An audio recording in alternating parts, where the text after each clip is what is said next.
Welcome to our unit on entrepreneurship.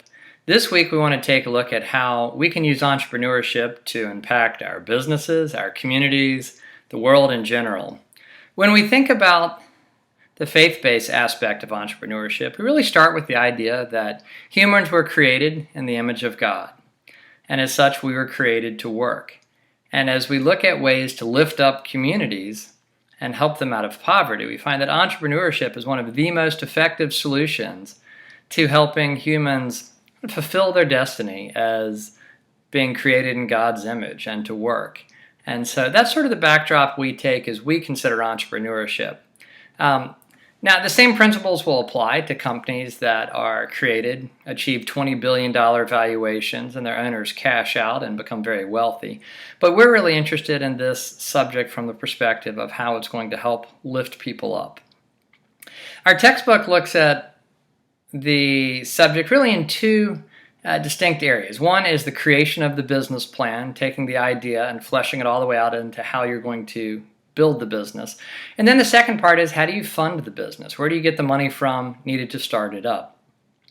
In the extra materials that I've put on our discovery page, for the first part, I've linked to a number of resources that are available to people that are interested in starting an entrepreneurial venture. And I'd like you to take a look at those so you understand the scope of services and support, as well as all of the intricacy that is involved in launching a business venture.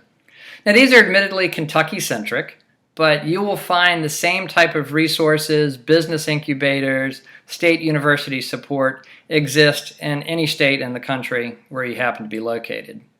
The second part of the material for the course, I've focused more on some of the unique and innovative ways that we're funding businesses today, what's called crowdsourcing. Organizations like Kickstarter, Kiva.org, are examples of this in a for-profit and non-for-profit context. And your dialogue this week will be dealing with some of the pros and cons of crowdsourcing as a way of launching ventures, as opposed to some of the more traditional sources covered in our textbook. The assignment this week assumes that you wish to be an entrepreneur and asks you to take advantage of some of the tools on the Small Business Administration website provided by the U.S. government. And there are 20 questions that you'll answer considering what it means to be entrepreneurial and what it is that you want to do, what sort of space do you want to compete in.